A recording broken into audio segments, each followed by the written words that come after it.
Hullabaloo! A piping hot topic that's got IDV fans buzzing like bees on caffeine day and night. Not gonna lie, folks, the story's pretty juicy. I've seen better, sure, but hey, credit where it's due, this one's solid. The music? Chef's kiss. The animation? Smooth as butter. The voice acting? Absolutely slays. The story? Awesome. Still, there are things left me baffled.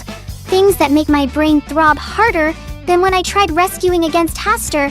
Like, don't even remind me. This Hullabaloo didn't just give me a headache, it redefined the meaning of one. Now, what exactly about this story's got me clutching my head, you ask? Stick around, darlings. This is your broadcaster, Silmina, signing in. Let's dive in.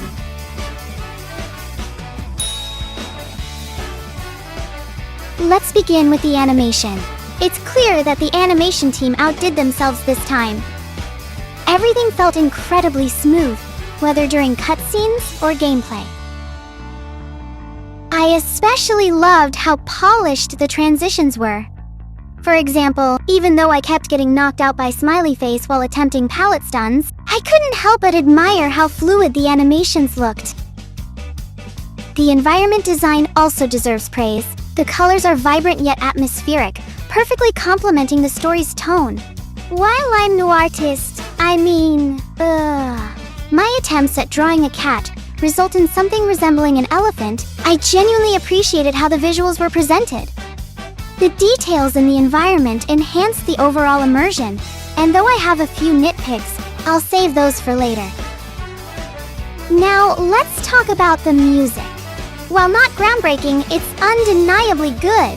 The soundtrack aligns well with the themes of tragedy, drama, and mystery. Each scene felt more impactful because of the accompanying music. For example, who didn't get teary-eyed when Violetta gave her final performance, or when Mike told Muro to move on?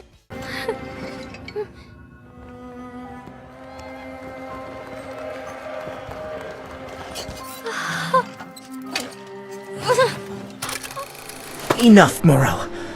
Go and look for your companion. They should be waiting for you anxiously at the door. See you later.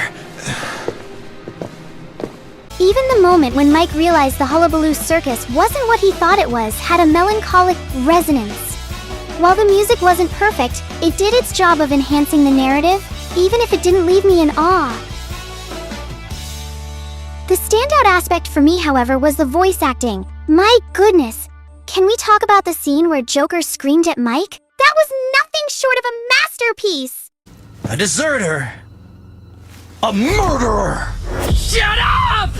And Violetta's voice actress? Wow! She made the character so compelling that she gained a fan base of simps. We will forget everything and gain new life. Speaking about simps, however, I'm still salty about that one Norton Campbell who danced around Violetta while I was stuck on a rocket chair, pleading for help. To that Norton, if you're watching this video right now, I wish your toilet broke when you're using it. The voice acting didn't just bring the characters to life, it elevated them. Violetta's clumsiness, Mike's determination, Muro's fatherly kindness, Joker's violent rage, and Margaretha's, or Natalie's, or Natasha's enigmatic nature were all portrayed with stunning precision. The story itself was excellent. Not quite peak storytelling, but definitely memorable. Each character's bittersweet end felt well crafted. For instance, Margaretha chose to escape her fate rather than confront her past. While I understand her reasoning, I couldn't help but wish she'd faced her regrets head-on. The story itself was excellent. Not quite peak storytelling, but definitely memorable. Each character's bittersweet end felt well crafted. For instance, Margaretha chose to escape her fate rather than confront her past. While I understand her reasoning, I couldn't help but wish she'd faced her regrets head-on. If I were in her shoes, I'd want to confront the shadows of my past rather than run from them.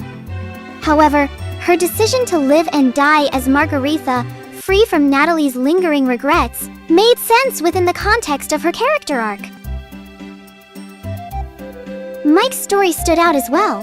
His journey of realizing the dark truth behind the Hullabaloo circus was both emotional and thought-provoking. Initially oblivious to the suffering around him, he eventually saw the cracks beneath the circus's facade of joy. By choosing to end the Hullabaloo circus, he found closure. Still, part of me wished he had opted to face his past instead of destroying it. It seems to be a recurring theme in this story, like characters choosing to run rather than fight. Even so, the narrative's bittersweet tone makes this choice feel appropriate, if not ideal. Murrow was one of my favorite characters. His caring and fatherly nature were perfectly portrayed, with the voice acting amplifying his warmth and reliability. Is this the Hullabaloo after the curtain call? Hey, partner. Go find Mike and see if he's okay, will ya? But don't disturb him, okay? There's really nothing to criticize about him. He's a standout example of a well-rounded, likable character. Then there's Violetta. Oh, poor Violetta. Her desperation to reclaim her former glory was heartbreaking, but the way her story was told felt poignant and meaningful. In the end, even though it was a dream, she got to relive her prime and leave the stage with a smile. It kinda reminded me about the Matchbox Girl from the Hans Christian Andersen bedtime stories. I particularly loved how her arc concluded. It was tragic but beautiful. That's why, if my theory about Game 5 holds any weight, I'd love to see similar endings for Edgar and Patricia.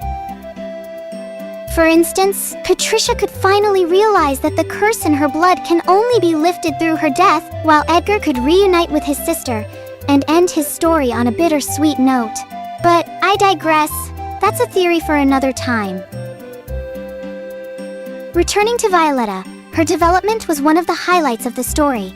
In the character letters, her fate was only hinted at. Seeing that scene play out was both unexpected and impactful. I'd give her character arc a solid 9 out of 10. Now, let's discuss Joker. His character was portrayed brilliantly. While his evil deeds are undeniable, the story does an excellent job of showing that his actions stem from pain rather than pure malice. You have no idea! You have absolutely no idea! Especially you! You shiny and stupid doll, Mike Morden! The scene where Joker yells at Margaretha, Murrow, and Mike was particularly revealing. It gave insight into his motivations and showed that he wasn't evil by choice but by circumstance. Additionally, his anger served as a catalyst for Mike's realization about the true nature of the Hullabaloo circus. That layered complexity made Joker a fascinating character to watch. Still, I can't forgive Joker for killing Violetta and causing so much chaos. Yet, at the same time, I feel a twinge of sympathy for him. His transformation into the story's villain was as tragic as it was inevitable. To sum up, the Hullabaloo story is a solid piece of work. It's not without flaws, since I think the music could have done more to evoke deeper emotions. But still, it's quite enjoyable. The bittersweet tone, coupled with strong character development and impactful voice acting, made it a compelling experience. While it didn't move me to tears, it left a lasting impression.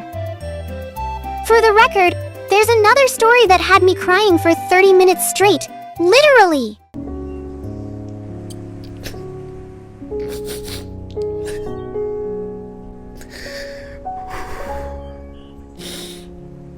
Ultimately, I hope NetEase maintains this level of quality in their future projects.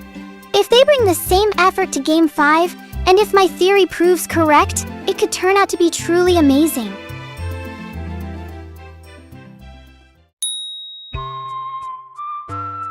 Now let's talk about the Hullabaloo story's quirks.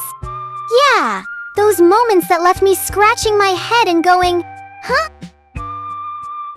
I I know some diehard fans might clutch their pearls if I critique this masterpiece too harshly, so I'll try to keep it lighthearted. Let's dive in.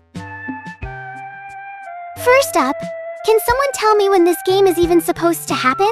Because the timeline feels like it's on an acid trip. In Margaretha's room, the calendar shows it's July. July! But no way, it's definitely not July. Maybe the manor owner forgot to flip the calendar after Emma's story? I mean, come on. But wait, it gets better. After one scene, the calendar magically jumps to November. Yep, just like that. Is it some enchanted Harry Potter-style calendar? Or did the developer's timeline just slip like my kiting skills when I'm being chased by Smiley Face? If we go with November, fine. It makes sense since it's snowy. But wait a minute, by November, everyone in the Hullabaloo circus, except for Murrow, should already be dead. How do I know? Because William Ellis's letter says he arrived at the manor on November 1st and only saw Murrow. So, the Hullabaloo must have happened in October. But if it's October, why the snow? Is the manor secretly in Scotland? Or did the 1883 Krakatoa eruption cause some random Victorian climate disaster? Either way, snow in October? Sure, Natisse, we'll roll with it. Timeline accuracy? Never heard of her. Moving on. Clocks. Has anyone else noticed that none of the clocks in the manor work? Not a single one. They're like those fancy watches you wear for looks but never bother to wind. The clocks stay frozen, whether it's dawn, dusk, or whatever o'clock it's supposed to be. This makes Joker's whole. The performance starts at 9 p.m. in 3 days spiel a bit. Laughable.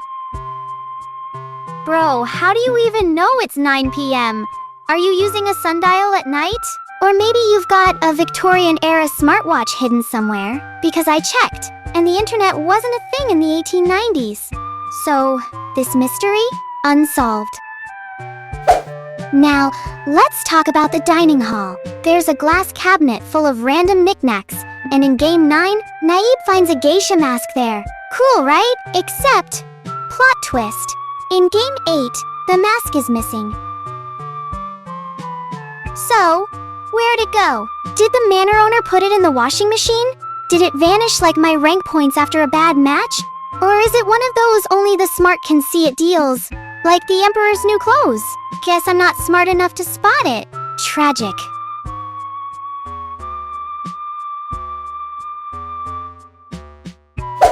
By now, you're probably wondering if I found anything else baffling.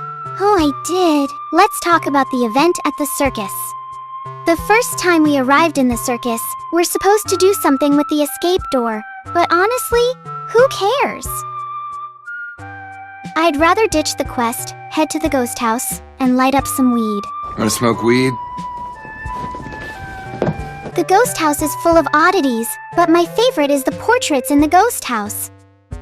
There are pictures of Emma Woods, Emily Dyer, Creature Pearson, and a lawyer whose name I forgot. Oh, and Kurt Frank and Servais Leroy. Wait, Kurt and Servais? They're from Game 9, but this is Game 8. Did the manor owner have a time-traveling scrapbook session and decide to hang their portraits early? Or were Kurt and Servais already planning their manor shenanigans way ahead of time? Lore enthusiast told me it's just an Easter egg. Fair enough, but I had to check for myself using the wheelchair girl, because, let's face it, her statue abilities might tell us in details whether those are paintings or some pixelated stuffs. By the way, why can't we knock her out of that wheelchair? It'd make matches so much easier.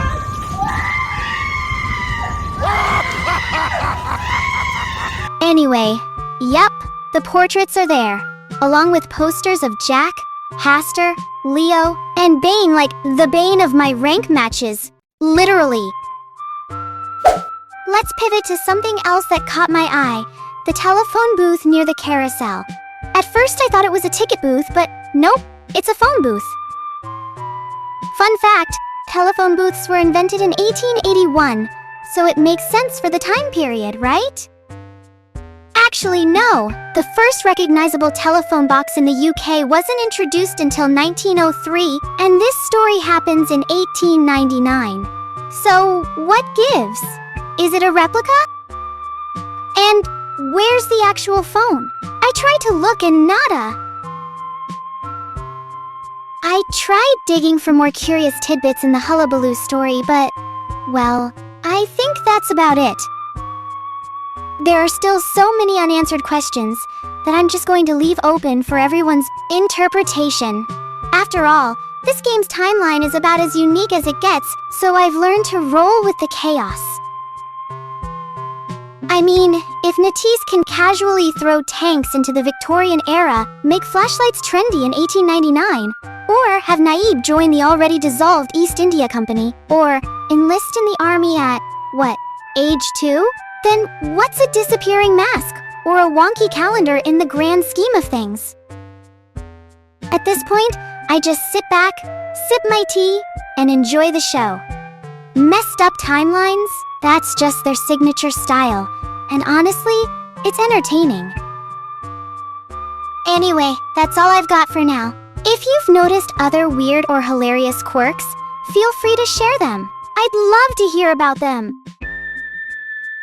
Oh, and by the way, previously I announced that I will delve into Game 0 after some sassy commentary about the Queen Cockroach, right? Turns out, there are newer findings that the survivor 010 might not be Orpheus, so I think I'll postpone it for now until more clues are revealed. This is your broadcaster Silmina, signing out. Catch you next time.